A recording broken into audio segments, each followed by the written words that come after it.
ये बात मत कहना आपकी, आपके पास इतना टाइम नहीं है, टाइम किसी के पास नहीं। आप अपना काम कर रहे हैं, हम भी अपना काम कर रहे हैं, ठीक है? तो ऐसे मत कहिए हमारे पास इतना टाइम नहीं है, ठीक है? एनकाउंटर किया गया होगा और बाद में जेल भेज दिया गया होगा। इनका पीड़ित परिवार हमारे साथ बैठा हुआ है और अभी मैंने SHO साहब जो हैं आपके सांदिल्या थाने के विद्यासागर,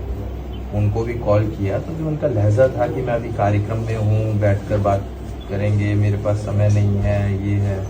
तो दिस इज़ नॉट एक्सेप्टेबल। आप भी काम कर रहे हैं, हम भी काम कर रहे हैं, आपके ऊपर भी सोशल ड्यूटीज़ हैं, कुछ हमारे ऊपर भी हैं। हम भी लोगों के बीच आ रहे हैं, जा रहे हैं, उनका सुख दुख सुन रहे हैं। जी भैया, मेरा नाम वीरेंद्र यादव है और मेरी अपनी पवाया में कपड़े की दुकान है अपनी, और हमारी उस दुकान पर मेरा भतीजा विवेक यादव और वो काम करता है, वो रहता दुकान को ही देखता है। और 13 तारीख की घटना है कि हमारी दुकान पर समथिंग 5:30 बजे के बाद सादी वर्दी में कुछ पुलिस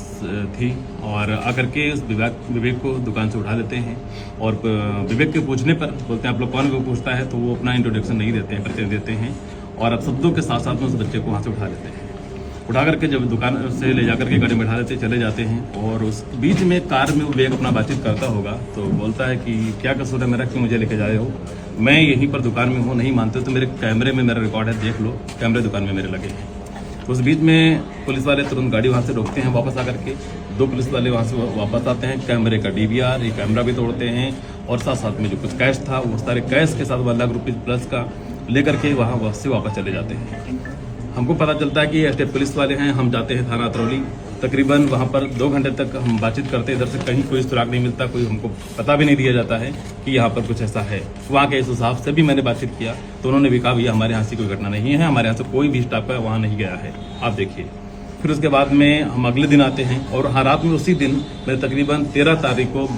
10 बजे हमने 112 नंबर पर कॉल करके सूचना देता हूँ, लेकिन वहाँ से भी हमें कोई सुराग नहीं मिलता है। फिर उसके बाद 14 तारीख को हमारे क्षेत्र के जो जिला पंचायत सदस्य ललित जी हैं उनके माध्यम से मैं जाता हूं तो शादी वादी में जो लोग होते हैं वो हमको शाम को बताते हैं कि ठीक है आपका बच्चा हमारे अंडर में है, मैं आपको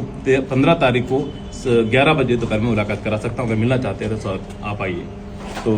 11 बजे का जब तक मैटर आता है 15 तारीख को सुबह जब निकलते हैं, हम प्लानिंग करते हैं, तब तक मेरे पास 7:30 बजे के आसपास में संदेला के SHO विद्यासागर जी का कॉल आता है कि आपका बच्चा हमारे अंडर में है और आकर के उसको मुलाकात कर लीजिए। लेकिन उनकी सूचना से पहले मेरे पास में न्यूज़ की क्लिप आ जाती है, वीडियो आ जाता है, जिसमें मैं देखता हूं कि विवेक का इनकाउंटर किया जाता है, उसके पैर में गोली मार दी जाती है, जबकि 13 तारीख को अपने अंडर में रखा, अपनी तारीख उठा ले गए हैं और फर्जी मुठभेड़ बना करके ये 15 तारीख को सारा सब कुछ दिखा रहे हैं कि हमारा उनके साथ में पुलिस मुठभेड़ हुई है, गोली चली है, ये सब चीज़ें उन्होंने